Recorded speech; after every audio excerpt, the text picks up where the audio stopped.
All right. This is an odd start to the evening. Really jagged start. Hey, it's week 14, and we talked about it on Thursday's preview show that we had some A-plus games, an A- game. That's a Sunday night game we're going to talk about. We had a B-plus game, and then a bunch of filler. But you know what? When it's July and when you're watching preseason games and taking them too seriously, you're going to miss even these bad games, Greg, in the regular season. You're going to miss them. Right, but you'll miss the bigger games more. I mean, this is what we've been building to. Absolutely. And, so we have some games, the complexion of both the AFC and the NFC atop those conferences shifted with those big games, and it's getting interesting down in the wild card hunt. Greg, this is where you really shine. You're you're our conscience. You're our guide mathematically when it comes to figuring out who's in, who's out, who's on the rise, who's struggling falling to see how conscience plays a factor Two here. Two separate things. Yeah. Math prowess. Okay, so let us get into it, and let's start with, really, I got to say, in all my years at the NFL, one of the best games I ever watched in the newsroom. It occurred down in New Orleans. The Superdome, to be exact. Let's hit it. 3 left. Richie James Jr. right. Garoppolo back. He throws out left. Caught. George Kittle down the sideline. 40.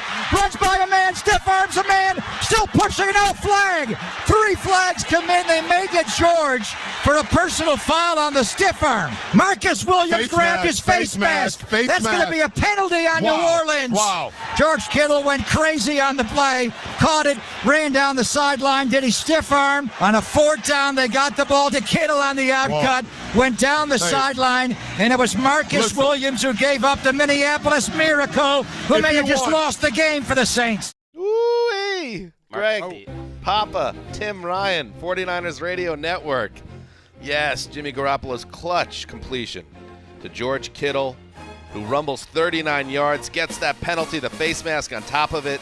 Marcus Williams, poor Marcus Williams, with the call, leads to Robbie Gould's game-winning kick in an all-time classic at the Superdome. The Niners pull out a 48-46 win over the Saints, a game that, as of when we're talking in this very moment, moves the Niners into the number 1 seed in the NFC. It knocks the Saints out, and this was just a classic shootout. And sometimes, and I'm going to point to the Rams-Chiefs shootout last November.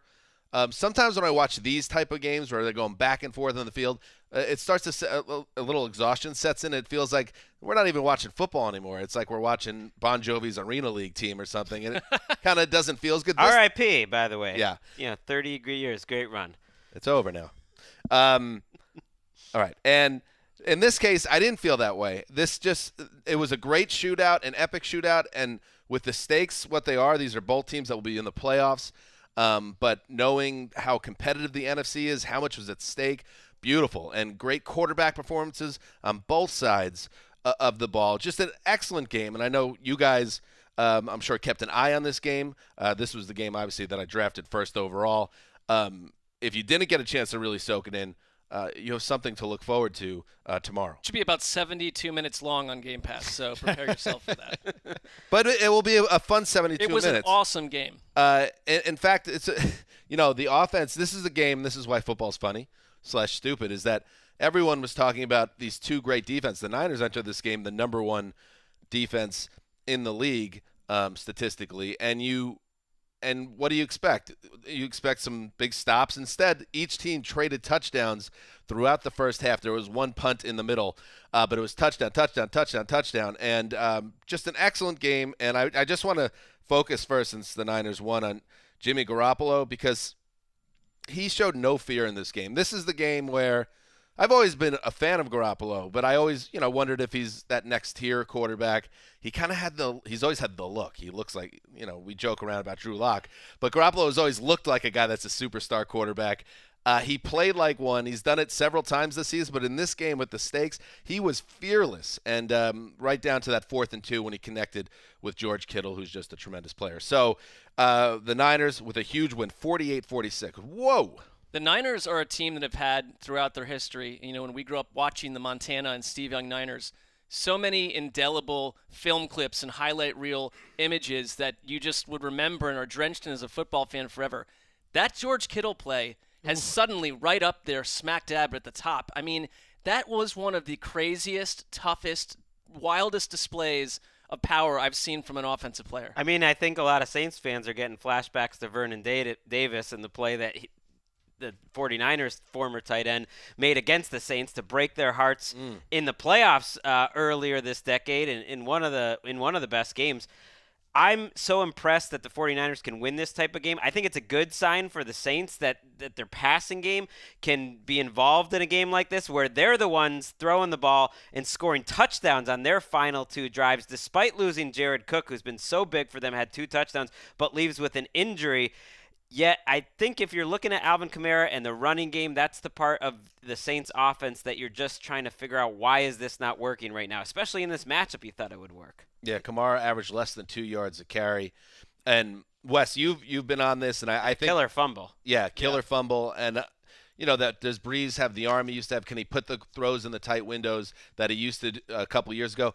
Probably not. But when you watch this game, it just shows you he's still absolutely a star and a guy that can go punch to punch in a game. I don't think he's close to being a liability or anything like that with this team, and this was just a nice reminder of that. I thought he was excellent as well in this game. Yeah, at this stage of his career, for these 2 quarterbacks to combine for a 270.1 passer rating, the highest by a pair of quarterbacks on 10-win teams since at least 1950. So I think that was also the most points ever by 2 10-win teams too. So they made history in this game, and I sensed all year long a lot of doubt about Jimmy Garoppolo.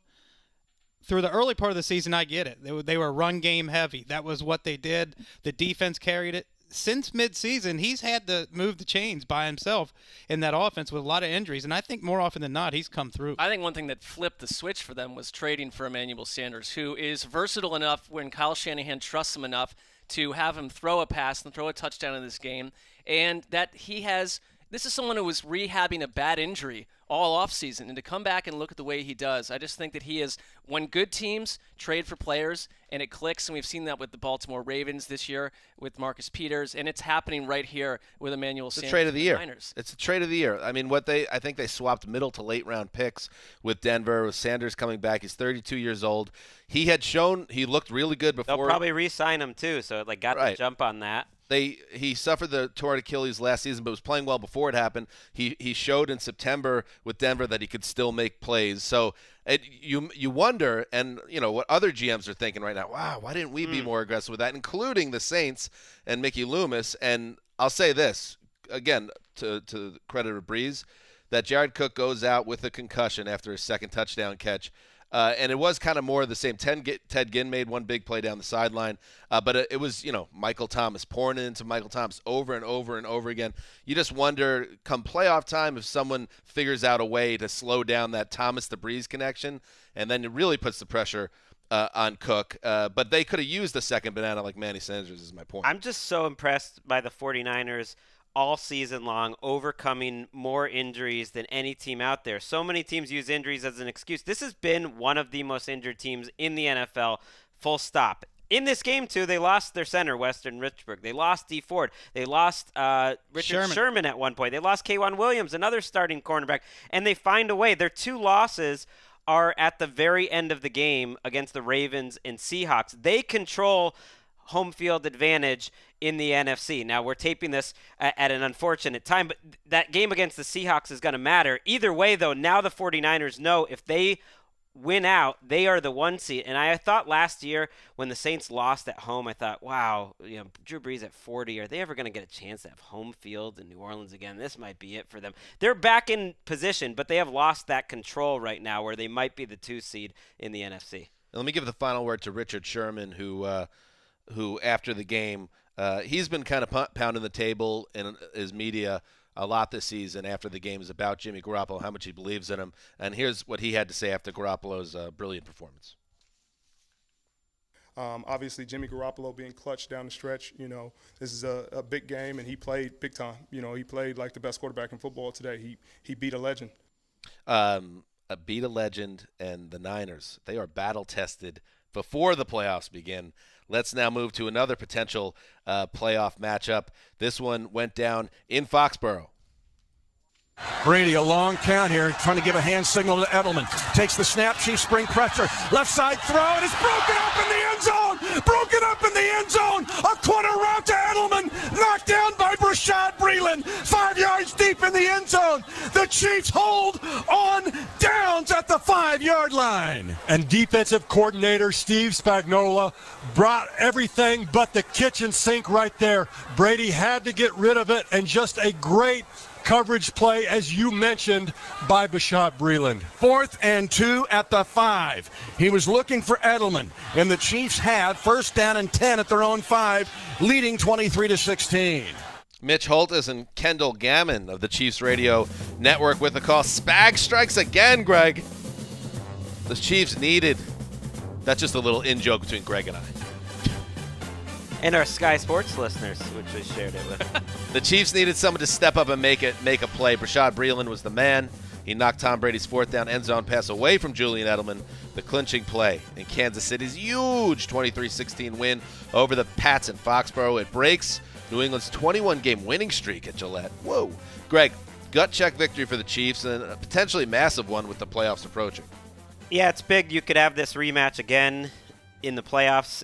Right now they'd be the 2 and the 3 seeds. Right now it'd be in Foxborough. The Bills will have something to say about whether the Chiefs have to go on the road. But it just strikes me how much these teams have changed since they played in the AFC Championship, and the fact that they can win games, the Chiefs that is, different types of ways with a very good pass defense and a very aggressive mindset where they blitzed Brady like crazy, and they double-teamed Edelman, and the Patriots couldn't win enough one-on-one matchups to get it done. I just think this Chiefs team is so much more dangerous, and the focus is going to be on everything that happened in the second half of this game. But I go back to the first half, and I think in the end, both defenses and their coordinators, I think, won most of the time. The Chiefs get 2 touchdowns on short fields.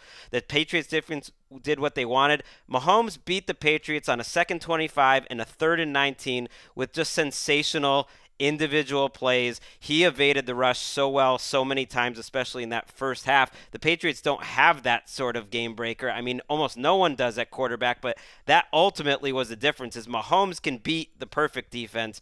I don't think Tom Brady can right now. The Patriots have always seemed like a team because their coach and their quarterback give them a couple of percentage points advantage every week over other teams that they rely on smoke and mirrors. And when you watch this offense, it seems like more smoke, more mirrors.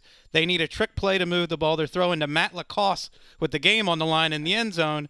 I just don't think the Patriots have been impressive in any game since October. Offensively, that's true. They're an average to below average defense. I mean, the whole team combined, you take them as an entity, I have not been impressed with them since before Halloween. Well, I mean, it's meeting out in the sense that you've lost to Baltimore decisively. You've lost to Houston. You now lost to Kansas City. Wes is putting out the alarm bells that Cincinnati will take out New England potentially next week. That would be a free fall. It's definitely a different Patriots team, and we've been over it so much.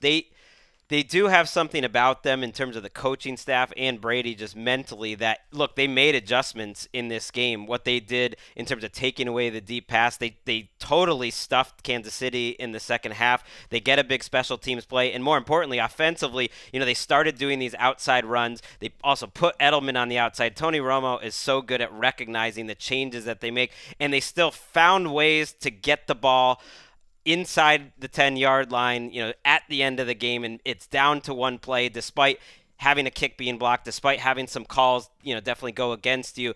They do that, and that gives you some confidence that maybe they can figure things out later, but when you just watch them against the best teams, they don't stack up. They're not in that same tier. They're going to need like an outstanding coaching job in a different offense to compete in the playoffs. I hear you about not harping too much on what happened in the second half of this game, but there were some insane official moments. Right. For this. I mean, in Patriots fans, and it's not easy to, back them as a group all the time, but they have a right to be piqued and annoyed by what happened with the officials. N'Keal Harry had a touchdown taken away They said he stepped out of bounds short of the goal line, but a replay showed clearly he had made it in, and because it wasn't ruled a touchdown, it needed to be challenged, but the Patriots were out of challenges, so they got screwed, and then Jacoby Myers has a chance to erase that mistake by officials, and he drops the ball in the end zone. Right. So they get a bad break, the Pats, and then they don't help themselves out. And because the margin of error seems so small with this offense, those type of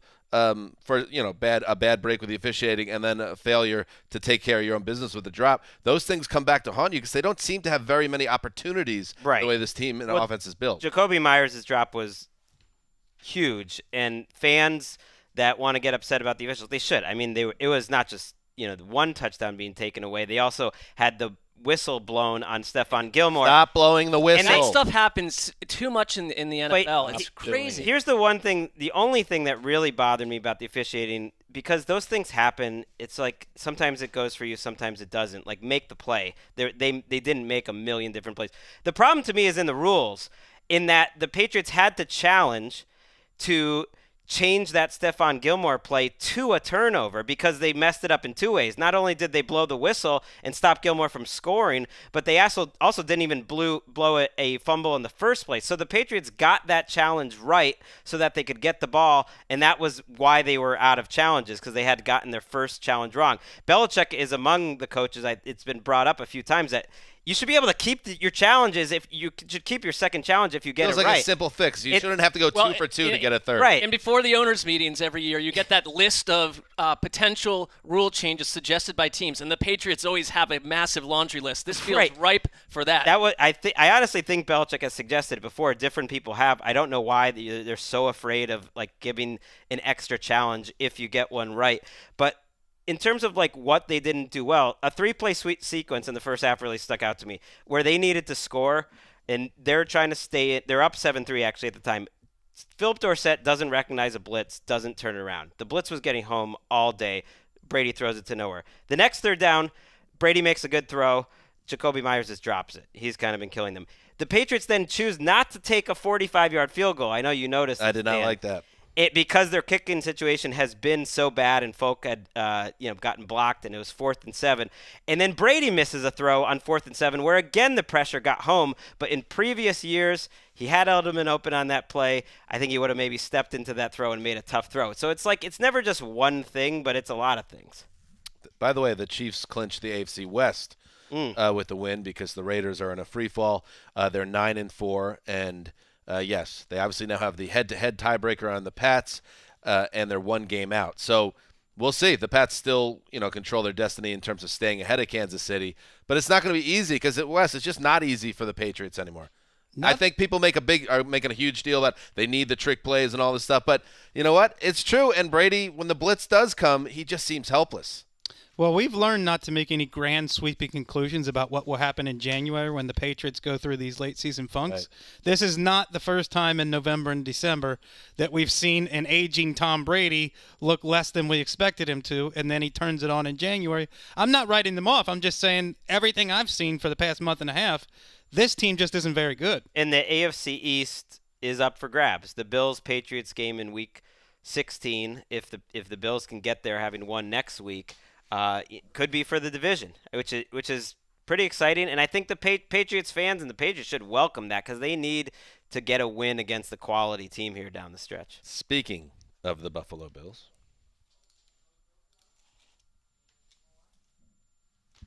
4th down and 8. Josh Allen out of the shotgun. Devin Singletary with him in the backfield. Ravens show blitz. Here comes Earl Thomas off the edge. Singletary's pass over the middle. It is incomplete. No flag on the play. Marcus Peters with the play. And with 1:03 left in Buffalo, the Hayes in the barn. Hayes in the barn, Jerry Sandusky says. WBAL. Yes, facing 4th and 8 at the Baltimore 16. Josh Allen's pass intended for John Brown, broken up by Marcus Peters, who celebrated by jumping into the stands and chugging a beer. The Ravens beat the Bills 24-17. That's 9 wins in a row for Baltimore. Mark, this game was pretty much the opposite of what we saw at the Superdome today. Absolutely, and you could look at both of these teams, and I do, coming out of this game as having Super Bowl-worthy defenses. Yes, the Ravens do what the Ravens do, and you put them in any stadium, they're going to grit it out and find a way to win, and they've done that again.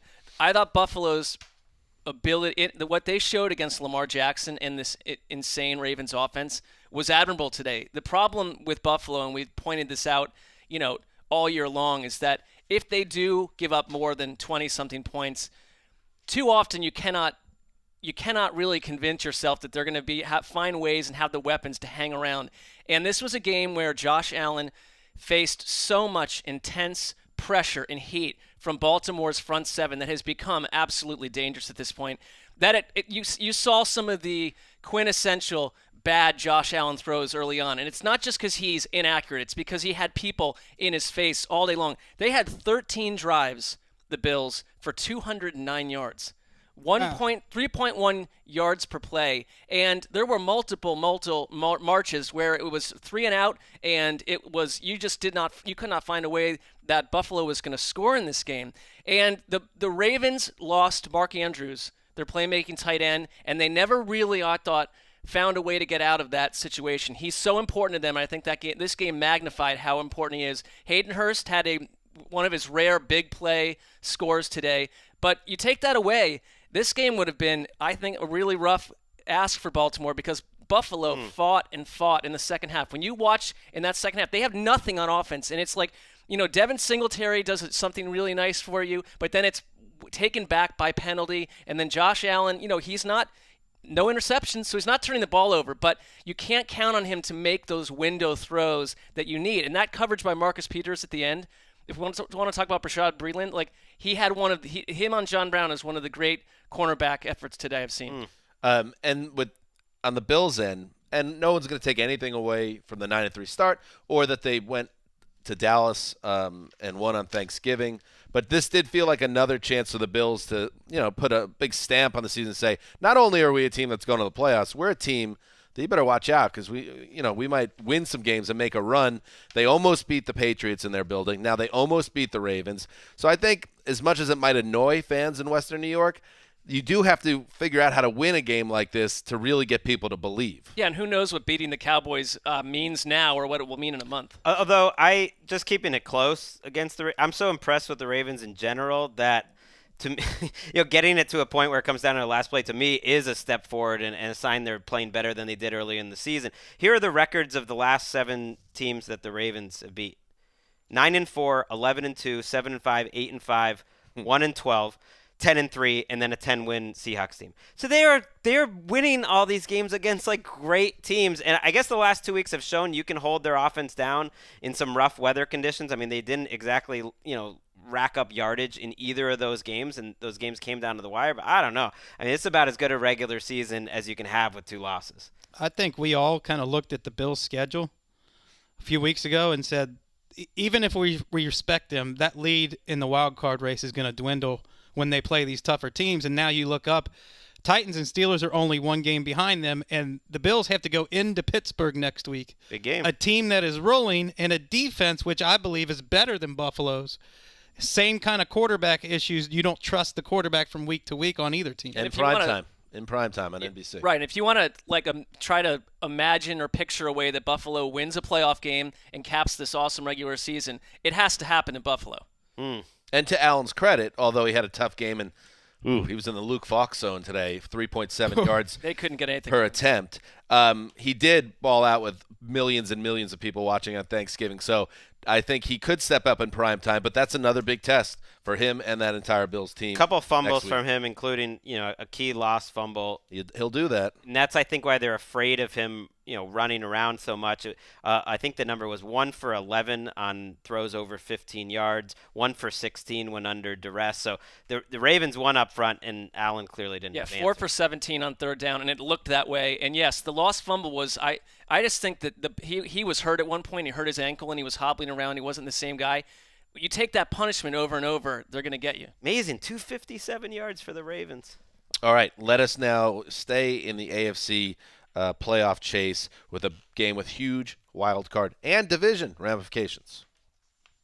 Tannehill works under center. 2 receivers to the left. Crowd gets loud. Play fake, Tannehill looking, throwing deep down the middle, going for Brown. Brown's got it at the 50, breaks a tackle to the 40, to the 30, to the 20, to the 10, to the 5, to the end zone.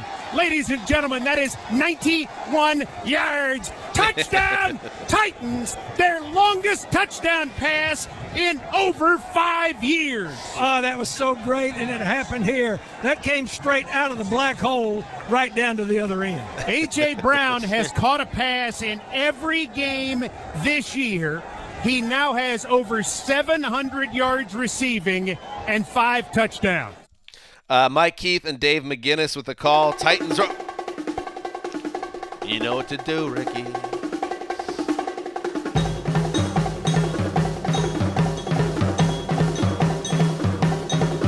Bring me the girl. Kong comes out from the trees. Oh, whoa. Now you got to check out the YouTube show. What are we wearing? I don't know. I'm looking svelte. I like it. The resurgent Titans keep surging.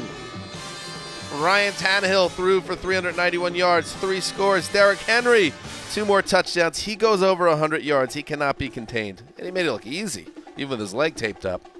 The Titans, 4 straight wins now. Beat up the Oakland Raiders. You know, put the Raiders under the ground. 42-21 at the black hole. And the Titans, you know, it started out not so hot. There was a deflected interception, big man run back for the Raiders. They punch it in, touchdown. But from that point on, it's 7-0. Titans just took over the game. And Oakland, who was undermanned and didn't have Josh Jacobs, which, damn it, that's on me for not tracking that closely enough because I locked up the Raiders. That didn't work out. But they were, you know, to their credit, Oakland kept pace, and it was 21-21 at the half. And then the Titans just took over. They scored touchdowns on 5 of their next 7 possessions after that opening Raiders score, and they are 6-1 with Ryan Tannehill as their quarterback. And Wes, reports started percolating over the weekend that the Titans might be looking to do business with Ryan Tannehill, who's can be franchised at the quarterback rate of $27 million, but they might want to get into business in a long-term way. And the way he's playing, this doesn't feel unsustainable. It feels like he has found a home here. Well, that team that nobody wanted to watch with Marcus Mariota, the team that couldn't move the chains, couldn't keep their quarterback upright and off the ground, the Titans, is now a high-octane, 30-point-a-week attack that have 500 yards by the end of the third quarter in today's game. And comeback player of the year, I wrote about it a couple weeks ago. I did not include Tannehill because you're checking some boxes, and I'm looking at players coming back from major injury or some kind of life event. And I think that award, there's no real definition for it. It's sort of like the threshold for obscenity by Potter Stewart, Judge Potter Stewart. I know it when I see it. You know a comeback story when you see it. Ryan Tannehill was given up for dead by the Dolphins and given away to the Titans. Comes off to the bench, and because of him, completely turned the team around. That's a comeback player of the year. This is one of the great comeback stories of the decade. I agree. Tannehill was just the guy. When he was signed as a backup quarterback, I think everybody was like, oh, that was a pretty good signing. That gives him a choice if Mariota struggles again. But nobody thought he would take over the offense and then turn it into one of the more lethal attacks in the AFC. Look at Arthur Smith vying for coordinator of the year. I mean, the games with Mariota, the games with Mariota still count against your record. But 9.4 yards per attempt. The Raiders defense, they never had a chance this year. I don't believe they ever really had a chance because I think they were ranked, in my mind, either 30th, 31st, 32nd in talent on defense, and they were always just trying to scheme around that and figure it out. And they did a pretty good job getting to 6-7, and maybe they'll get to 8-8. But it's like they were never going to be explosive enough to keep up with this defense. Who's better at football, the New England Patriots or the Tennessee Titans, as we stand right now? I think if it was a neutral field. Right now? The Titans where we are better. right now. I think it was a neutral field Titans might be favored. They're playing so well. 1 or 2 They're points. playing so well. They don't right need now. to score this many points every week either because their defense is legit. So it's like they're a balanced team, and they're getting hot at the exact right time. Well, the crazy thing is Tannehill every week he only throws it like 27 this week. That's a lot of throws for Tannehill. Usually he doesn't even have to. Now the win moves them into a first-place tie with the Texans, and now it gets interesting. Oh, yeah. Because they play twice in the final 3 weeks, which is wild. I don't love the scheduling to pack them together like that, but you know what? It is what it is, so let's just ride with it and enjoy the carnage because that is going to – I mean, we could see both of these teams in the playoffs, or one of these teams could absolutely take out an arch rival in the biggest way in the final 3 weeks of the year. It's nail-biting time in Houston, and we're going to get to the Texans. But, I mean, where we stand right now, who's the better team, the Titans or the Texans, after what we saw today? One team's more consistent than the other. Well, that's for sure. The Titans show up every week. The difference is that the Texans are going to have the tiebreaker if they split, and if their other game goes the Texans' way, because the Titans have an extra division loss. So they would win on that tiebreaker. The Texans play at Tampa in week 16. That is their extra game, whereas the Titans play against the Saints. So who knows? I mean, anything could happen, but it's still an uphill battle for the Titans. They might need to sweep it to get the division. And hopefully Derrick Henry's okay. He had a leg injury. He left the game briefly, and like I said, he had his leg taped up. I think it was a hamstring. They were 2-4. And he just boring and bad. Henry just made it look easy. It didn't even seem like he was trying that hard. Obviously, he was. He's in a groove. And he just went over 100, scored 2 more touchdowns. He's having a special. You know, one other thing that Marcus Mariota could not have pulled off today was the insane Ryan Tannehill darting down the field to blow up Maurice Hurst. Nice. That was awesome. One of the best tackles I've seen in the entire year coming from a quarterback. He's a great tackling quarterback. He's up there with Andrew Luck. An old Twitter joke of mine back in like 2014 when he just was throwing pick after pick. By the way, look out. Derrick Henry, I don't know if this is updated. He is just behind Christian McCaffrey at number 3. He could win the rushing title. And this is not, an attack on you at all, Dan, which is a bad way to preface anything. Yeah, but there is a trend right now of like guys who leave Adam Gase and are playing better without him, and especially at the quarterback position. I think that's significant.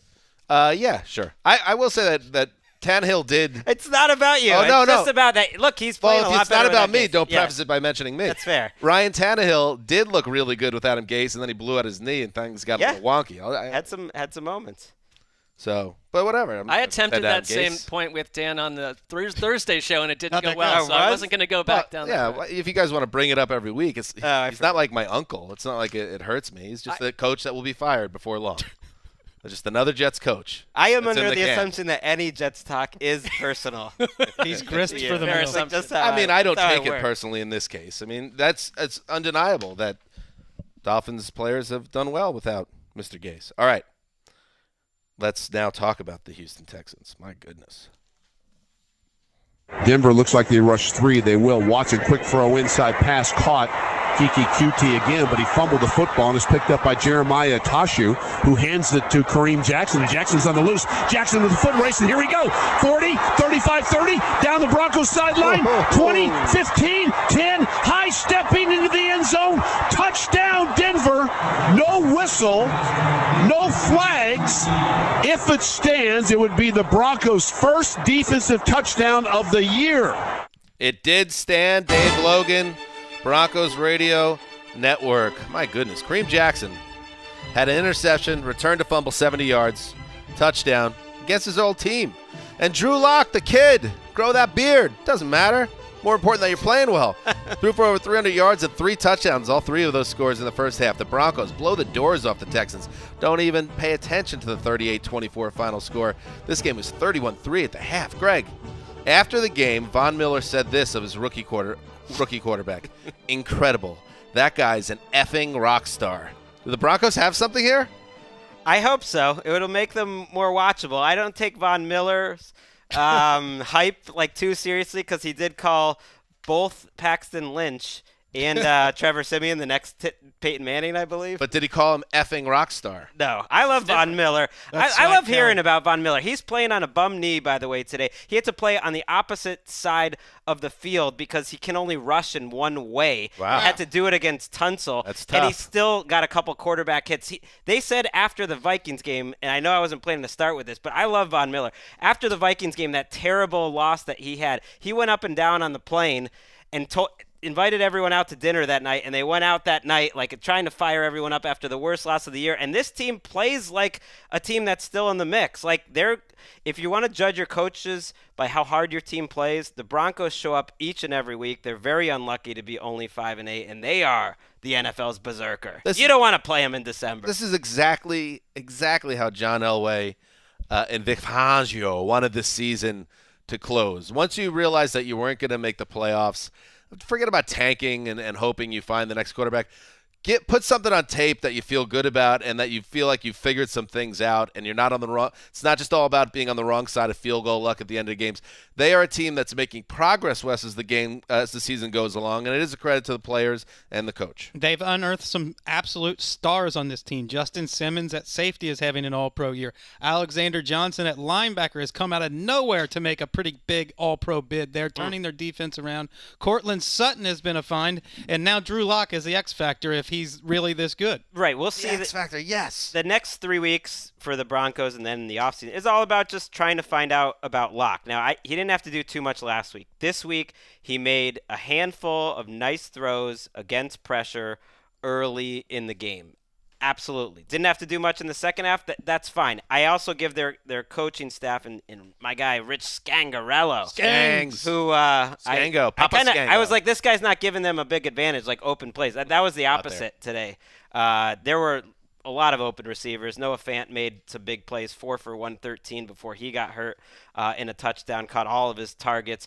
And there were open players for Locke to go to. They didn't run the ball well at all. They had 38 points before they had 38 rushing yards. Because it was a pass-heavy attack. The Texans didn't know what hit them. Do not go and place faith in this Texans defense. I just don't trust them. No. They're not good. This is the most disquieting result from today because we are coming off a week where the Texans fried the Patriots, and it was there's the game that re-emphasizes everything good you think about the Texans, and they could be wild. They could catch a 3-game win streak and wind up in the Super Bowl, but I think they're much more likely to alternately every week lay an egg like this because this has happened throughout this entire season. They've been brutally inconsistent, but it doesn't. I don't know what I take out of this game other than that they can lay an egg at any time. That's what I mean. But here's the thing: the defense is a game plan defense where maybe sometimes it works, but man, when they had no pass rush, they're getting destroyed in terms of their linebackers. Their linebackers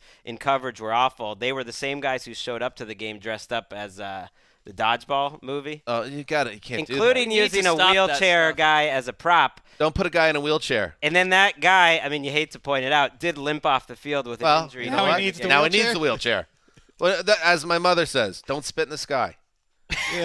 That's what you get. I don't like that. Wes, to your credit, on Thursday, you did ask the question. You said, what about this Texans defense in a big spot? Can they is this a defense to be trusted? And the Broncos, even though they are improving, this is not an offense that teams live in fear of. What do we expect when they play the big boys? You know what they're missing?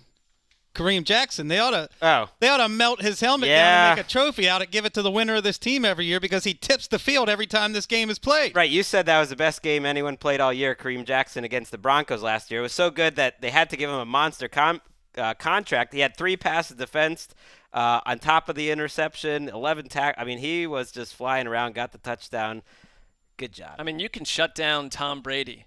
But the idea that you're going to shut down Drew Lock in his second start is beyond wrong. Will Fuller is the Jenga piece for this team. Yes. When Will Fuller is out, they are not the same. And I feel like he's out every other game, too. Yeah. Right. Like, this is just it was his replacement, QT, who had that killer fumble.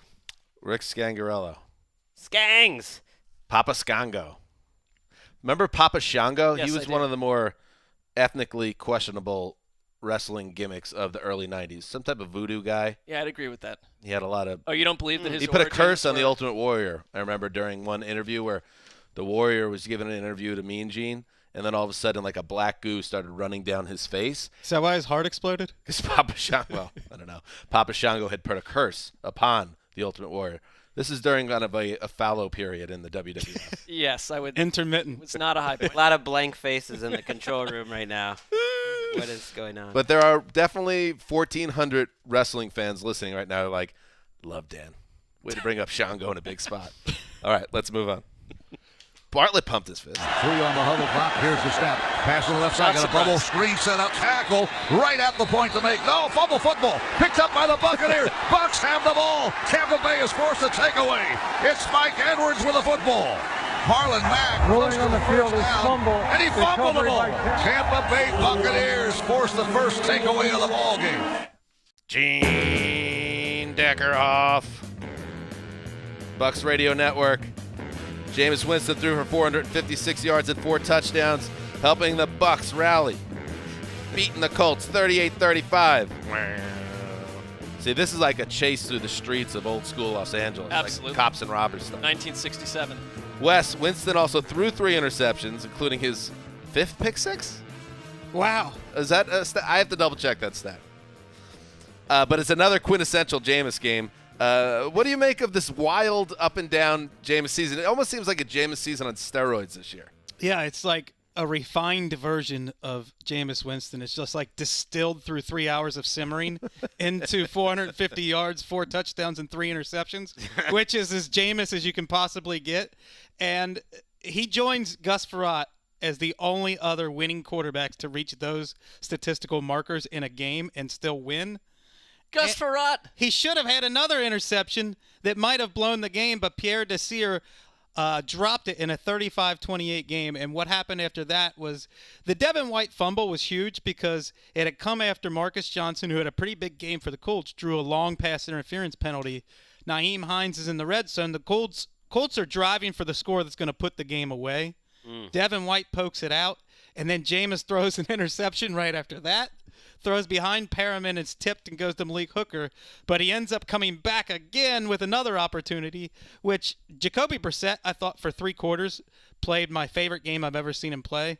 Just stepping up in the pocket, getting away from pressure, taking chances downfield, and he never throws downfield, so it was nice to see him doing that, attacking downfield. He didn't do much in the 4th quarter, and Jameis did. It should be noted, Jameis Winston suffered what Bruce Arians labeled a little bitty fracture in his right thumb. He played the second half with the injury. He had some issues gripping the football. So credit to Winston playing through an injury there. What also playing through the injury and putting the most yards on the Colts since that game. I know you guys remember this as soon as I say it. That game where Big Ben and Andrew Luck combined for like almost 100 points and one over of your 1,000 favorite games of all time. Maybe the best passing game I've ever seen by a pair of quarterbacks. Winston with Bruce Arians. I guess we should have known this was coming because it's like it's all Riskets, it's all biscuits, it's all Winston. Like you're getting everything that you could possibly get. At least you are getting, you're getting the interceptions, but at least you're getting the 456 and 4. We got too. Riskets. It's like sometimes there's so much focus on the interception, and you think like, oh, maybe he's unlucky. No, he has the appropriate amount because there's a lot of dropped interceptions. But you are getting the 456 and 4. Like that should be accounted. We got Riskets, biscuits, and briskets in this game. Ooh. That's pretty good. I like that. That's good football. Are they going to bring him back now because of this late season surge? Well, that's the question I'm kind of posing. It's like it sounds like they want to, yeah. If he's annoyed you his whole career, if the Bucks have been quietly or not so quietly doubting whether he's the guy, has this season reinforced their feeling, or has it gone the other way? Do they see these big plays and the fact that he's going to throw for probably close to 5,000 yards and 35 touchdowns, whatever he's going to end up with? Will they be swayed by that? You know that trope when people say, there's open in college football where there's a big window you throw to. But in the NFL, you're only open if you have like a little bit of a step on the receiver. Jameis Winston's open is like if you have an inch on your cornerback, he's throwing it. And I think that's going to plague him for the rest of his career. Yeah, I think so too. And I think the decision will be up to Jameis Winston on some level because I think the Bucks will absolutely offer him a competitive enough contract And I'm not sure anyone else, like, to me, he's going to be worth more to them than anyone else. And I think he's probably going to want to stay there, and it might get worked out before you even get to free agency. It's kind of a hilarious season he's having. Yes, that was his 5th pick six of the season. He's on pace to throw for 4,900 yards, averaging 8 yards attempt nearly, 29 touchdowns, and 27 interceptions. And Rest in peace, the Colts. Some fumbles, by the way. too. Yeah, they're in They're hot done. water. 6 and 7. Gotta win that It's ball over. game. You lost Well, those two games behind now with 3 to play. Whereas Matt Gay drilled a field goal right after Pierre Desir dropped that interception, the Colts missed another kick. Chase McLaughlin missed a kick today, and he made a couple too, but the Colts have missed 15 kicks this year, the most in the NFL, and it's cost them 33 points. Well, yeah, the 8-8, 10-6 line is thin. If your kicker keeps missing, you're going to probably end up on the wrong side of that. Let us move on. Andy Lee with the punt snap. Gets it out of there. A big rush. Deontay Johnson has to chase it back. Takes it his own 17-yard line up to the 20, the 25, the 30. He's off to the races. 40, 50, 45, 40, 35, 30, 25, 20. There goes Deontay Johnson with a punt return touchdown.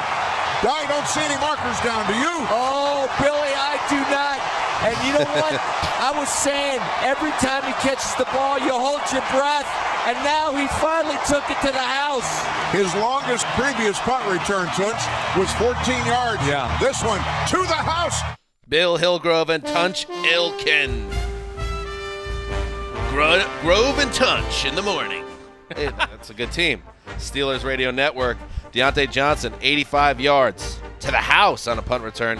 He also had a touchdown reception. Steelers beat the Cardinals 23-17 in Arizona, in Glendale, with 1 billion Steelers fans in attendance. Wes, the days of the killer bees and blowing the doors off lesser teams like the Cardinals, that's over in Pittsburgh, at least for now.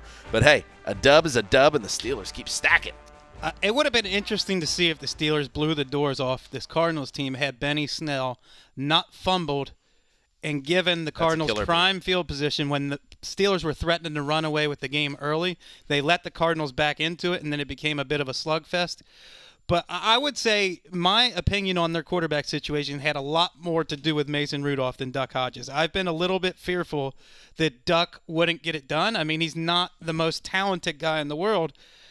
Every week that goes by now, I'm a little more confident in Duck Hodges. You're starting to see that the receivers, James Washington was coming off 2 big games back-to-back, and he drew a couple of penalties today that his numbers don't look as good as he played. Deontay Johnson, after having an awful game last week, comes back and has his coming-out party this year with the punt return, and then he had a great play in the red zone where you think he's getting tackled for a big loss, and his punt return skills come out, and he sets up his own touchdown with that play. He had a really nice game. Duck Hodges started out 8 for 8 on third downs, and he only missed 3 completions all game. So you're talking about a guy who is certainly not hurting his team, and in many cases is helping his team. Greg, you mentioned the Chiefs and the Patriots as being so vastly different than they were in the AFC Championship. The lineup and the box score for the Steelers week to week is ultra insane. I mean, obviously it starts with Duck at quarterback, but Kerrith White is running for 8 yards per carry. It's the Benny Snells. It's like everyone that was there is no longer there, and they are winning these games, and they currently have the tiebreaker over Tennessee. Well, Defensive Player of the Year candidate T.J. Watt had an interception in the end zone on a play where Kyler Murray probably could have kept the ball and run and picked up the first down or touchdown on 4th down, but he passed it instead. And I don't think Kyler is himself while playing through this. I think it's a hamstring injury. He's not really effective as a scrambler right now, and that's a big part of his game. And T.J. Watt, it was interesting that Tomlin told the CBS crew, if you asked me in September who's the leader of your defense, it's Cameron Hayward. And he said now it's definitely T.J. Watt, and it's been fun to watch him just take ownership of that situation. Any concern of Kyler's decision-making? 3 interceptions, fumble. It takes a lot of sacks. I know it's not a good offensive line, but a lot of that is on him. It seems like it's slowing down. Maybe it is this hamstring injury. Well, I think it's a combination of the hamstring injury and an erosion of trust with his offensive line, which I think early in the season I was surprised he wasn't getting sacked more often considering how bad they were, and now it feels like it's been building up over time to the point where he doesn't trust them much. All right, Pittsburgh is chasing that wild card spot, and they're in good position. right now. Let's see another. Let's check out another team gunning for a wild card slot. Mayfield shotgun, he's got the snap. Back, settles, looks up in the pocket, runs left to the corner. He's to the 10, he's to the 5, he dives around the pylon. No signal, now they do. Touchdown, Baker Mayfield. What a job by his body to hook around the pylon and get it in as he runs it in from 7 yards out on 3rd and goal. So the Browns tie it at 13. Jim Donovan, Browns Radio Network, with a call. Yes, Baker Mayfield didn't throw for a touchdown, but he did run for one, as did Kareem Hunt. Nick Chubb went over 100, including 99 after the halftime break. Cleveland stays alive in the AFC playoff picture, 27-19 win over the Bengals, who come down to earth after their first win of the year. Mark, this doesn't sound like a flawless effort for the Browns, but hey, need the win, got the win. Well, they don't really specialize in flawless efforts, and my biggest concern with the way this game started was that Cincinnati is the worst run defense in the league, and they played better of late. And that's the collective stats there. But Cleveland had Nick Chubb and Kareem Hunt with 17 combined yards at halftime in a game that I thought this was where you just at home pound away with your best player, Nick Chubb, and use Kareem Hunt the way you've used him, and don't put Baker Mayfield into strange situations through the air. It took them a long time until that touchdown we just showed to get their flow together, and then from there they took care of business. And you look at the stats, and it's like Andy Dalton, no touchdowns, and he had a pick six. I thought he played pretty well, actually. I mean, it's just that there's not much around Andy Dalton. Joe Mixon had one of his best games of the year. The Browns, to me, are not a playoff team on any level at this point because they seem to be, I think, definitely a year away in a lot of different categories and ways of really being an effective offense at all. They seem mentally discombobulated in terms of their game planning. I don't trust their coaching staff to adjust at halftime or to go into the game with the best way to attack. No, they gave up 27 first downs to the Bengals. They were outgained by 120 yards. Whoa. Mayfield threw 2 interceptions. Hold on. One of them, can I just say one of them was like David Njoku catching the ball and falling on his back, and everyone thought it was going to be A, a catch, then B, a Njoku fumble, and then it was ruled a Baker Mayfield interception. So, but still. Right. Just that it was a day where their red zone defense ultimately saved them. I think the Bengals were 1 for 5 in the red zone, and that the fact that Baker Mayfield's going under 50% completion, I know he had some big plays against the Bengals, and then the fact that after the game the conversation is about Odell Beckham, where Jay Glazer before the game says this Odell Beckham talk, how he's not committing to Cleveland long term, which kind of came from a press conference, last week, pops up. And then after the game, Baker Mayfield's kind of throwing his training staff under the bus. We have that sound. Let's listen in. I'd say that, wasn't handled right. He's not able to run as well as he should be able to, as well as he knows, and that's frustrating for him. You can sense that's some of his frustration where that comes from. So it wasn't handled the right way in our training room. So it is what it is, and so his not 100% is still good enough for us. I feel like Browns fans have experienced every kind of frustration under the sun, and this year has brought a new one, that every time you win a game, you're not talking about the football, you're talking about some other controversy after the fact. You never get a chance to unwind and enjoy a win. He's a smart guy, right?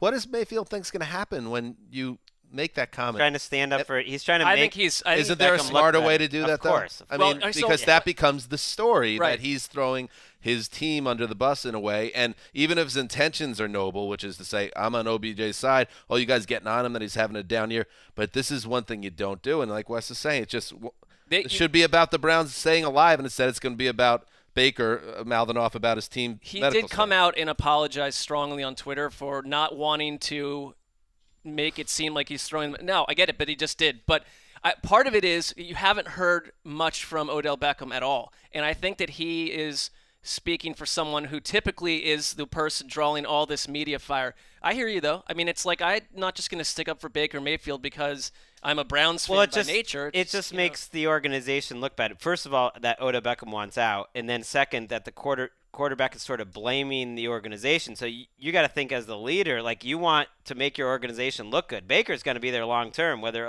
OBJ is, or not. And I get that he's trying to stick up for him, and it helps explain maybe Beckham's poor year, but. Does it also explain why Beckham made that comment in the first place, that he's maybe upset behind the scenes at how the Browns have handled I think themselves? that would. I think when you see splits, and we've seen it this year with in Washington too, when there are issues between player and medical staff, that can lead to divorce. There's still so much upside though with Baker and that offense and Odell. I think it would be a huge mistake if Beckham forced his way out of town. There's no sense digging on that because there's so much to be told in that story, but. They need an offseason. Stick around. I cannot think of a team that needs to just flush this experience. Turn the page. You won today, though, Mark. You won. But he's right, though. Every win feels tinged with something darker that you can't really tainted. You can't enjoy it. Shout out, though, before we go, to Zach Taylor, the Bengals coach, for having Randy Bullock line up for a 46-yard field goal with 12 seconds to go. Dr. Rainmaker. I don't want a log version. What is this? Because it brought the rain at the last second. I want to hear this. Turn it up. Here comes the rain again. Here comes the rain. Never again. Lean in. Oh boy, the voice. Greg, what concerns me is you were Greg's bedroom actually voice. a lead singer of a band at some point. Yeah, why are you so ashamed of the voice that sold 4 copies of an album? How do you want to cook to at least sold How like do you want to 47? cook? What a great title. Wait, you think you sold 47 copies? That means there's at least 47 copies out there. How many did you give away? I don't know. Is that how you sang for that band? I just want to know if that was like your. Is that your more of the like general, no? We like, wasn't trying to hit those tough notes. We just did the throwback podcast talking Arcade Fire, Greg. Who would, because every singer, whether he admits to or not, is influenced by someone out there that he listened to or looked up to. I wasn't really a singer. Who would be the voice that you maybe modeled yourself after during your days fronting Delaware, the emo goth band in Western? Not an emo band, not a goth band. I would say the Dead Milkmen, whoever that guy was. The Dead Milkmen. Not a lot of people would answer the Dead Milkmen for that question. All right. Let us move on to the NFC. Back to the NFC. So it's 1st and goal, Vikings in a scoreless game from the Lions 9. Alexander Madison, the tailback. Play action. Kirk, straight drop to the end zone. Caught! Touchdown! BC! Hold up, BC. Johnson has caught 2 touchdowns in as many games against the Detroit Lions, and the Vikings have taken a 6-0 lead. Ooh, Paul Allen's one of the zero truthers. I've had some words with Matt Money Smith about this because Money is also a zero truther. There's no 6-0. When he's calling the game, it's 6-0. That doesn't sit well with me. I understand. I couldn't. I agree with you 100%. That's technically correct, and that's why a real broadcaster like a Money or a Paul Allen does do it, but I don't love it. Wait, you don't like Money's take on it? I don't. He's a 6-0 guy. He's a zero truther. And I respect Money, but I don't agree. Why shouldn't he be allowed to make his own call? It's He his is. game. He is. So what's the problem? He's just saying I'm a 20-0 guy. I understand Yes. what 20-0 means. I don't need it to be 20-0. I'm a But traditionalist. I'm a nothing guy. Would it kill him to throw in a little bupkis or zotz? Nah, they don't do that. What is the exact definition for the zero numeric? Zero. I mean, there are reasons that Matt Money Smith has been hired to call games, and Hey, he's a pro. some of us have not. He's a pro's pro. Yeah. BC Johnson had a touchdown catch, and Danielle Hunter had 3 sacks, 5 for Minnesota. Their defense needed a big game. They got it. Took care of business against the Lions, 20-7. 6 straight losses for the Lions, and Minnesota with a win as they continue to charge towards a playoff spot. Now, let us welcome in Nick Shook. Oh, my God. Who is straight out of the gym. He's lending us a hand on a full Sunday slate. Shook, how are you, buddy? I'm great. I'm still captivated by that audio clip of Here Comes the Rain. Thank you. Thank you, Nick. Here comes the rain. And by the way, are you a zero truther also? Nah, I'm cool. You can use nothing. I didn't even think about that until you brought that up. I mean, technically it's correct, and if you want to be a stickler for it, then yeah, but no, you can use nothing. Nothing's fine for me. Shook's an everyman. That's why I love him. Anyway, Shook, so yeah, we needed a hand, and the big masculine meat paws of yours are going to help us out here. talking Detroit, Minnesota. We know where the Lions are at this juncture, which is a very bad place. But what was your big takeaway from the Vikings in this game? They did enough. I think, their defense was the story of the day. The 5 sacks, as you mentioned, really shutting down anything that Detroit could do. It was more of a game where, statistically, if you look at, the line Kirk Cousins had, it's really good. But oftentimes they couldn't really take advantage or just didn't take advantage of the opportunities that they had. But they took advantage of enough opportunities to win the game. It's not like the task was that great, considering the Lions team that they were playing. And they got a really big boost at the end of the half. There was like a minute and a half left, and the Lions, tried to settle for a field goal, missed that field goal, and then the Vikings hit a big play to Stephon Diggs, ended up capping it with a Dalvin Cook touchdown run, and it pretty much felt over from there, and it ultimately was. I think that was pretty much the turning point. It's one of those games where you have a team that's clearly superior and just needs to do just enough to win and get to the next week, and that's what we had here. Did Dalvin Cook look like a guy playing through an injury, or did he look like an MVP candidate?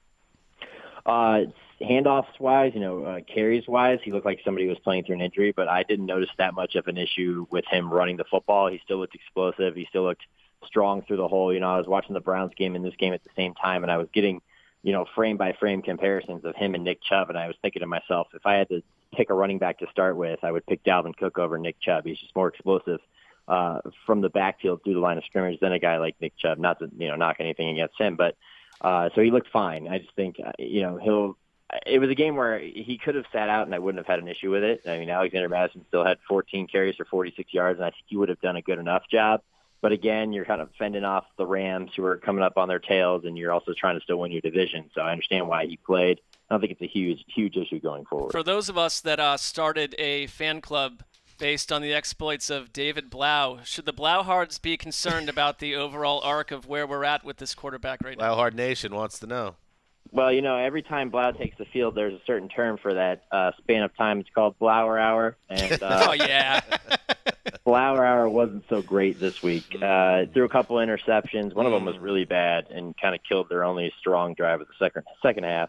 But again, I mean, he's handed the ball to Bo Scarborough. And, he connected with Kenny Galladay on a garbage time touchdown. That's pretty much the majority of what happened. What they're dealing with here. They're just not a full-strength team, and especially not with a full-strength quarterback. So everybody loves David Blau, and having spent training camp covering him, I also enjoyed David Blau and his magic tricks. He's good with the cards and everything. But Blau Wait a second. was Did you a forgettable one this Were you week. just dismissive of all of us bohemians out there?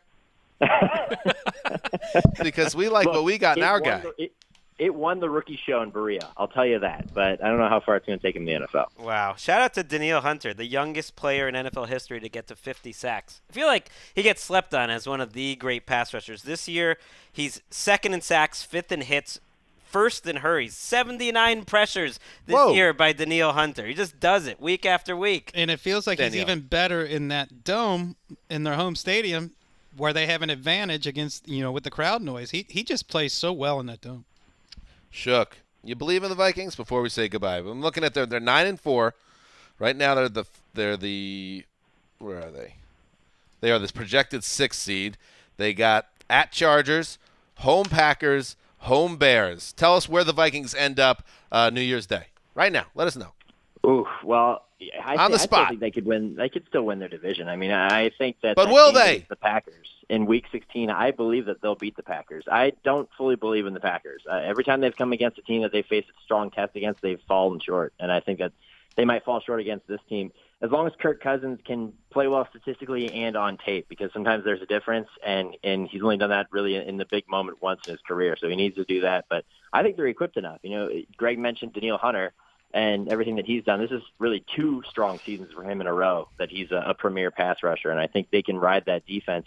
As long as their offense does enough, as long as Kirk Cousins looks better than just a sterling stat line, they could beat the Packers, they could win the division, and they could make a serious run. Do I think they'll beat the Niners or another team like that in the playoffs? I don't think so, but I think they're good enough to compete. All right, and I'm just curious before we say goodbye, now that you're back in the NFL.com family, which we're so excited about, these Sundays, they're long Sundays. You're covering a lot of the NFL, watching TV all that. Do you get a chance to get a pump on a Sunday?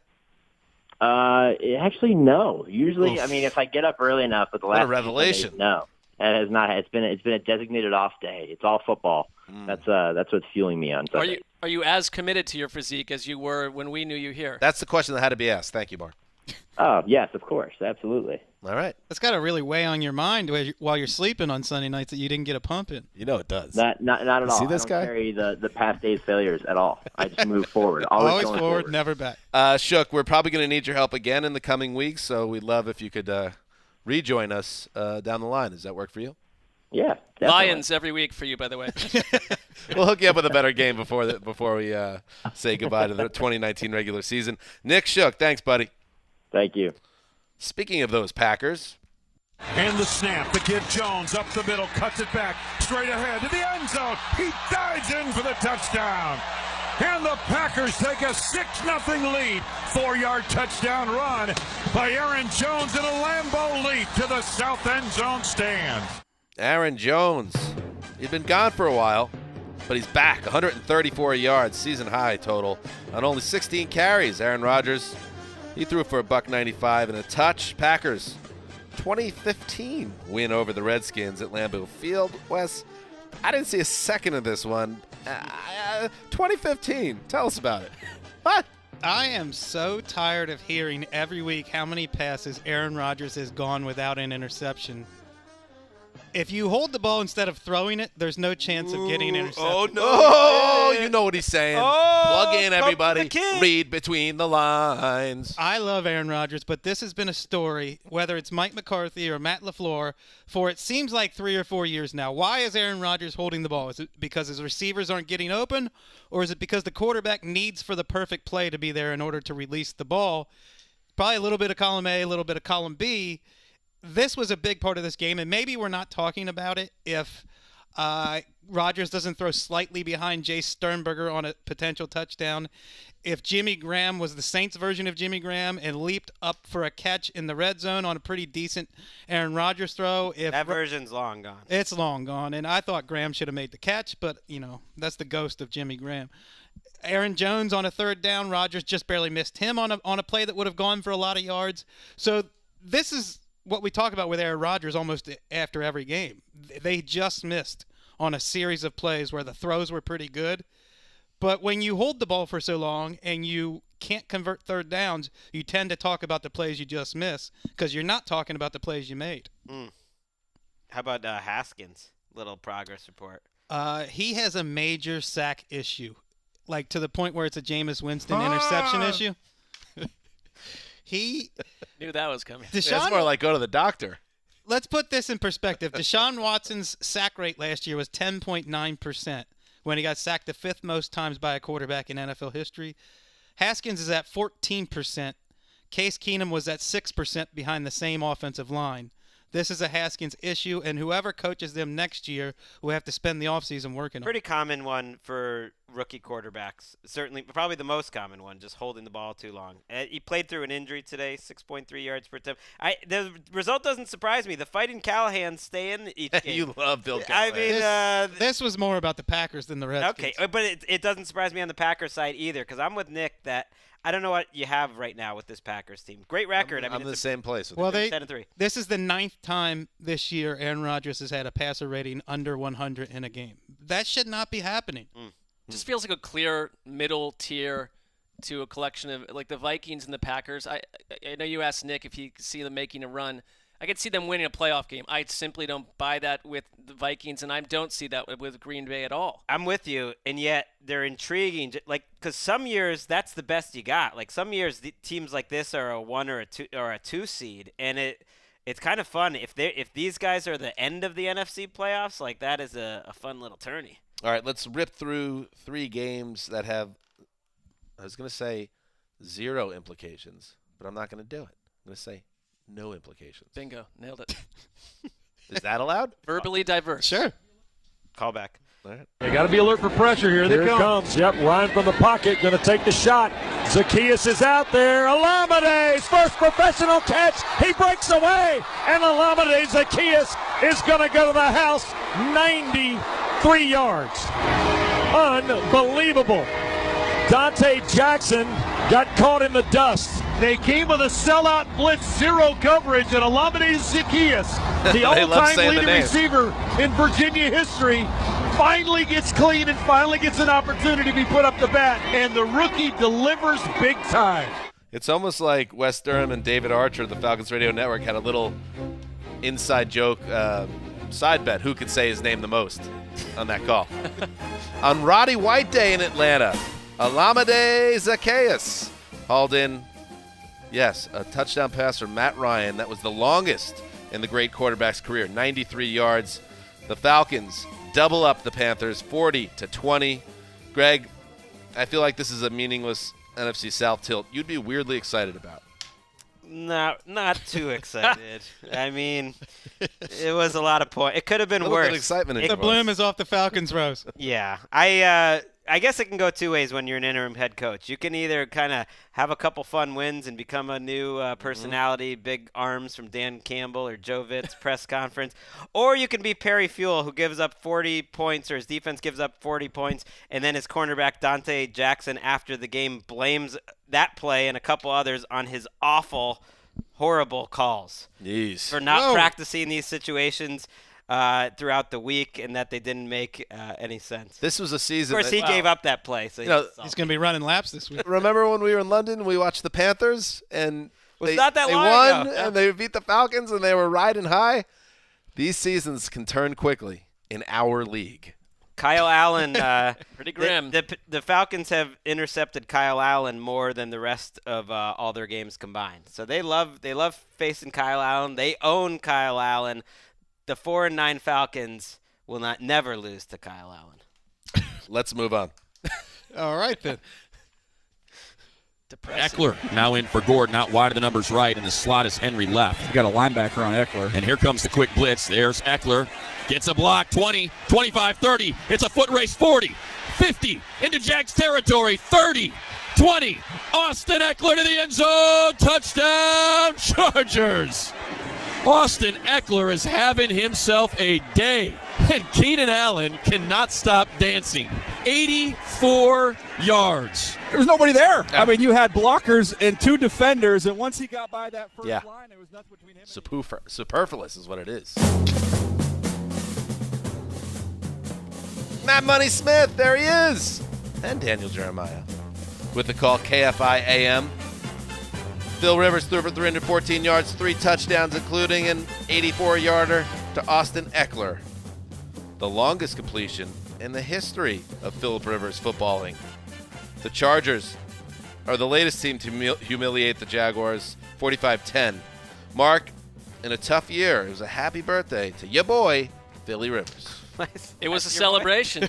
We did a Sky Sports hit that Mark was very excited about Phil Rivers. So good. You know I tee him up on. I like to hear that. I thought that one of the more depressing visual sights has been Philip Rivers over the past couple weeks, and it was a week ago that whispers are bubbling up that he's going to be benched. We have Tyrod Taylor warming up on the sideline. But you know what fixes these kinds of problems?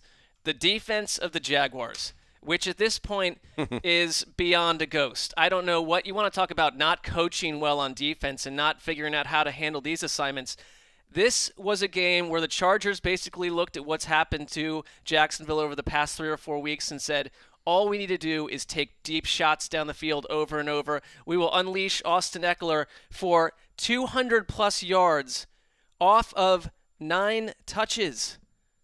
The best receiving back in football. I mean, wouldn't you rather have him than Leonard Fournette? I don't even think it's a question. Oh, absolutely. He is no doubt. It's crazy to think. It's a passing league. He had these insane runs of 35 yards, 27 yards, 23 yards. This was a game that I had to write up for the site, and it played about as beautifully as one could ever hope for a project like that because the game was over in like 12 minutes. You knew it was over, and they never let up. Philip Rivers, instead of having to watch Tyrod Taylor warm up and take his job, was sitting by the beginning of the fourth quarter because it was like this game is absolute curtains, and it's over. And the Jaguars are as disorganized as they come right now. And you know what? Gardner Minshew did not play well. He also simply has no chance to, and neither did Nick Foles. And I can't help but wonder if you're the Jaguars, and who knows who's going to be around a month from now or who's even going to care about what's happening next season. I might get another look at Nick Foles for a couple games because I'll tell you why. Because at this point, you're putting Gardner Minshew in a bad situation. Oh, this year this year, I'm saying I have no problem with doing that because it's like you have to figure out what you think whoever they play is going to get hurt or ruined. I don't like any quarterbacks like chances in this $88 million contract. If it's about like saving a guy from injury, I don't know, man. I'm not employed by an NFL front It's just office, a reminder that this never, as bad as Foles was last week, it has nothing to do with the quarterback. This team is just completely packed it up. I mean, they're the worst team in the NFL. They have not been. It is hard in the NFL to lose by 3 scores or more 5 straight weeks, and some of these games are like 5 scores. That's how much they're losing by. They have lost 5 straight, all by 17 points, at least 17 points. Hang on. The 1986 Buccaneers, the last team to drop 5 straight by at least 17. That's what I'm saying. This is the worst team in the NFL. Free fall coming in the power rankings. The 90s and never did that? Yep. No. Greg, you put it on my radar last week. This is going to be a epic free fall down the old power rankings. You hate to see it. For the Jaguars. And how much farther can they fall from where they were last week? They're going to 32, I think. Okay. I think you got to put them down there. And you know what? This is what it looks like when a team quits on its coach, and it's not pretty, Wes. Well, I think they're gone. I think Greg talked about this a couple weeks ago. Everybody's gone there. Finally, let's head to the swamps of Jersey. Brian Flores is not near the officials. I don't think so. I think they're going to let him kick it. 44 yards away for Ficken to try and win it. Out of the hold of Edwards. Clean spot. Kick on the way. It is good! Inside the right upright for Sam Ficken. And on the last play of the game, the Jets pull it out. They win it over Miami 22-21. Nice call, Bob Wischusen. He ain't playing out the string. Sam Ficken kicked that 44-yarder as time expired, giving the Jets a 22-21 comeback win over the Dolphins. The game that, and if you're watching it on YouTube or you watch this game, you're watching us on YouTube, I should say, you see Brian Flores sprinting toward midfield as the Jets celebrated because this game, for me, will be in a game between two teams far out of contention. Another example of the pass interference rule, which was they changed this rule in the middle of the season. Which not the only one. I mean, they say they didn't. They say they didn't, but for the past 3 weeks, something has changed. And what it is they're now calling it closer to the letter of the law rather than it being have to be something absolutely egregious to change. And of course, coaches are mad, not that they're now getting the calls, they're actually changing the calls where a guy actually is interfered with. It's that they don't know what to expect anymore, and that's why Flores was so mad. And let me just give you a little context of how big the call was. The Jets were facing a 3rd and 18 from about their 40-yard line with less than a minute to go, no timeouts, and Sam Darnold incomplete. So they're set up now. They're near midfield, actually. They're set up 4th and 18 near midfield, no timeouts, needing a field goal to win. In other words, the Dolphins were set up for the win, and they buzz down and call pass interference on Nick Needham. And the Jets, to their credit, move another 15 or so yards down the field and then kick the field goal. So the Dolphins have every right to be angry. It was the right call, I should say. He was interfered with, but it's just the fact that they've been inconsistent with it.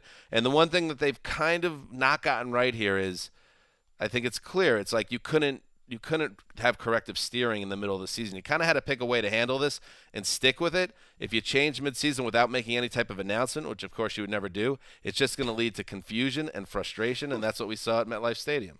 Shout out to Jason Sanders, who went 7 for 8 on field goals. Well, this game had the most field goals. You don't see that too often. This game had the most field goals by 2 teams in NFL history. It was like a John Fox, Jeff Fisher fever dream. The box score. Wild. These teams are as even in the box score as any game all season. I don't know what that means. If it says anything, 22 first downs. One team's 4 for 13 on 3rd down. The other's 5 for 13. 8 seconds apart in time of possession. I mean, Dolphins, Jets.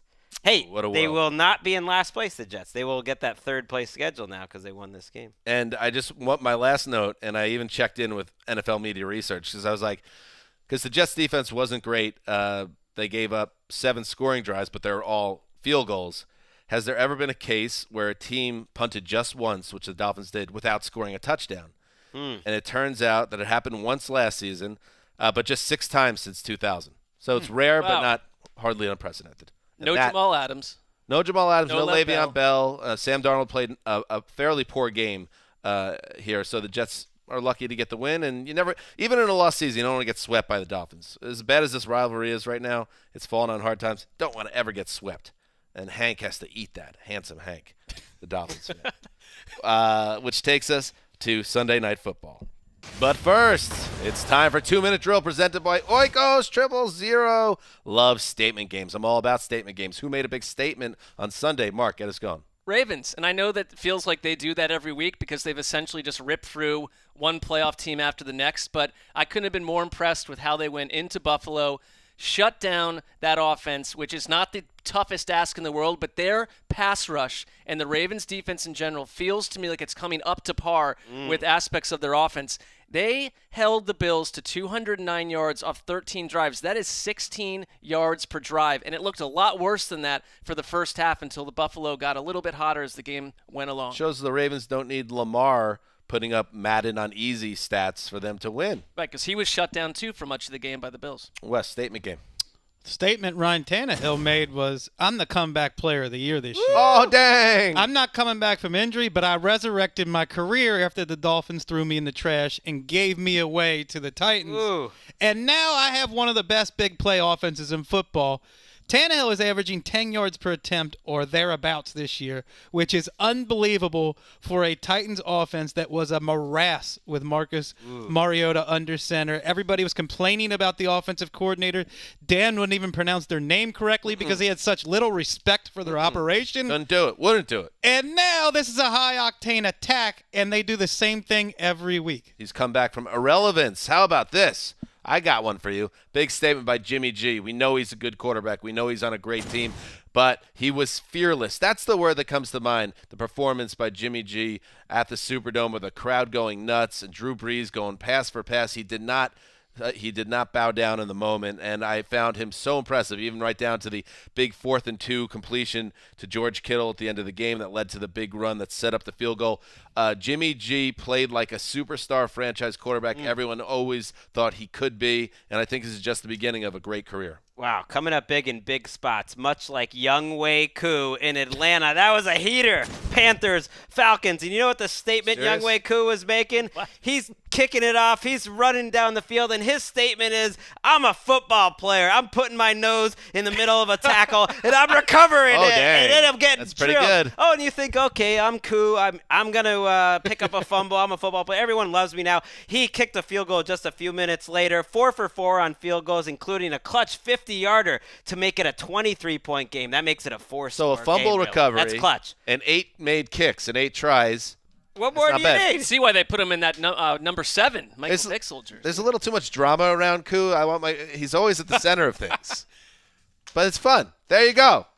That's the 2-Minute Drill presented by Oikos 000. Jared Goff under center, looking to build on a 21-9 lead. He gives to Gurley. He tries the left side to the perimeter. A vicious stiff arm, and he goes in on his feet. Touchdown, Todd Gurley. Touchdown, LA. With 11:07 to go in regulation, it's out to 27-9. And for Gurley, it's his 12th touchdown in 9 games against the Seahawks. Chris Wesseling's neighbor, JB Long with the call. Todd Gurley goes over 100 yards from scrimmage in a 28-12 Rams victory. I'm Greg. You know me. I've been on the show this whole time, but Dan had to step away, take care of some family matters. So we are wrapping up Sunday Night Football in style, and the Rams, Chris Wesseling, are making a playoff push. Didn't think they had it in them. They were the team last week that most convinced me. They were just different than what we saw earlier in the season. They are a different team now. It starts with Todd Gurley being back, and we saw it tonight. Mark, several times throughout the game, it seemed like in the second and third quarter, you said Gurley is running really tough tonight. And Tyler Higbee, who before last week had played 62 games and had only topped 50 yards twice in those 62 games, back-to-back 100-yard performances. Wow. And looks like Todd Heap in his prime out there. He's been wasting away as a blocker. They need that, and that's a big added element to their offense. They were doing a lot of jet sweeps tonight with Josh Reynolds and Robert Woods and friends, and just finding creative ways to attack Seattle. I thought that when the Rams won me over in this game was you had the Goff pick 6. Next possession, the Rams come back and throw another interception. You can feel the potential meltdown beginning to happen, and Seattle beginning to do what they do. Whatever the deficit is, they're going to find their way back in. But the Rams' defense has been lights out the past couple weeks, and they put the clamps on Russell Wilson tonight. I came into this game saying, all right, Aaron Donald, this Defensive Player of the Year is kind of up in the air right now. Go make a statement. And he did. I think you saw the 4 quarterback hits. You saw a tackle for loss. You saw a sack and a half. And you saw what he does, kind of like Lamar Jackson opens up plays for his teammates. Aaron Donald opens up plays for Dante Fowler and Samson Ebukam, who both had single blocking opportunities all night, and even on plays where Donald is kind of darting inside. There was one where he had 3 or 4 blockers on him, and then Fowler gets around the edge. Clay Matthews had a big hit on Russell Wilson on a key spot, and the Seahawks, who scored 6 points on offense because they got that pick 6, basically Collinsworth said it, but I agree. Like, when they just have to pass protect, they're a bad pass protecting team. And I know we're picking on the Seahawks. They're due to have one bad game, but 10-3, I would be a little concerned by this result, that they weren't competitive in this spot. Concerned enough about a playoff spot, or just concerned that they won't be riding momentum when they go into the I guess I've been concerned all year that the offense works on a lot of low percentage plays, and Russell had his chance for him tonight where a couple deep plays to Lockett that they just didn't hit, but you're counting on Russell Wilson to make magic. The running game is a little up and down. The defense, at least tonight, their big players, Clowney and Bobby Wagner, didn't step up. That won't be the case every week, but it's just been a very slim margin for error. I mean, they have about as many 2-score wins, I think, as the Miami Dolphins do this year. Every game is down to the wire, and that would worry me a little bit. It's a little slimmer margin, too, because Rashad Penny, who we had seen emerging as that sort of Robin to Chris Carson's Batman, it just goes down with a bad knee injury, and he was on crutches with a large knee brace after the game. That looked like it might be a season ender. Ruled out really quickly, and that's been a 1-2 punch for them. I thought if you're a Rams fan, the reason that there's hope is that outside of the interceptions for Goff, when they're using him outside of the pocket, he looked really good tonight. He made some big plays, and their offense is starting to show work in concert a little bit. And my biggest issue with them was that they were not only not running well, they were boring to watch. Right. And this Rams team tonight had some juice, a completely different situation. Like rhythm. Higbee was killing the linebackers. Goff was hitting throws in rhythm. The first 3rd and 4 of the game, he hits Robert Woods on a crosser, and it was those plays that you saw all the time a year ago, but then you're also seeing some new elements of the offense with Higbee following Everett up. Gerald Everett was playing really well before he got hurt, and then Goff being on the move, and then Todd Gurley running with some heat. I know you didn't have a monster game stats-wise, but you can just tell the juice is back. And the whole narrative is like, well, Sean McVay, he said he was an idiot for not giving him the ball early. Sean McVay is just putting that on him because he's a good coach. Anyone that thinks that they made a mistake because of Todd Gurley's usage in the first half of the season, we're watching the game. He's just playing better now. He's a different player right now. He wasn't making anyone miss then. He was trying to run them over because he couldn't go around them. And at midseason, you mentioned Gerald Everett. It looked like Cooper Kupp and Gerald Everett might be the 2 players who raised the level of this offense. Instead, it's been Gurley, Higbee, and Woods. They showed that that graphic on Sunday Night Football. The first trio with back-to-back 100-yard games each since the 2000 Vikings. Think about what kind of a day it has been for 49ers fans. You win one of the most electrifying, franchise-altering wins of late early on against the Saints, and now this happens tonight. And because Seattle was sitting in the driver's seat with that Week 17 showdown coming, had they won this thing, and now that game, which probably should be flexed into that I think it's spot, happening. It better be happening. Seattle's got 2 winnable games coming up here and before they play the 49ers in Week 17. They're almost guaranteed to be playing for home field advantage. The only way that they wouldn't be is if the 49ers blow it the next couple weeks. I don't think that's going to happen. It was kind of a perfect night. I mean, the Seahawks offense got bogged down on a couple of drops, some things that were preventable, but the Rams have played their 2 best games of the year in a row, much like the Falcons 2 years ago, much like the Eagles a year ago. The NFC champs shaking off the hangover. The hangover lasts until late November, and the fact that they got a win tonight means they could enjoy what was ultimately kind of a silly moment. Some might say it's embarrassing. I would say it was delightful. It involved the Rams cheerleaders. Let's take a listen. You still have. We need the cheerleaders off the field, please. All right. That was prefaced by Jared Goff stepping up to the line of scrimmage, about to snap it, and they had to stop play. And then there was about a 10-second delay, and you could not have been more delighted. I love things like this. The bags almost getting lost for the Chiefs and them having to maybe forfeit a game was one of my favorite narratives in a weird football season. This was right up there, and I think if you go watch that clip again, if you find it on Game Pass, it's the presence of this gigantic, absurd Rams mascot. The ringleader, if you will. Right, sandwiched in between all these cheerleaders trying to get, just controlled chaos. So. It's like Charlie's Angels. Plus, you could watch games for another 100 years, and you may never hear this again.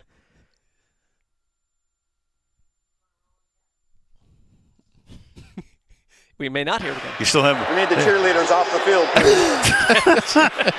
All right. Never happened. Perfect. Al and Chris taking us home in style.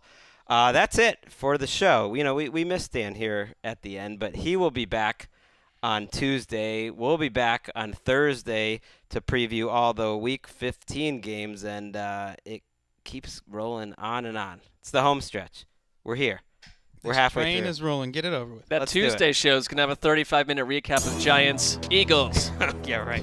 Let's go home. For Dan Hansis, our host, Erica Tamposi, Ryan Bartlett, Mark Sessler, Chris Wesseling, and me, the old boss. See you Tuesday.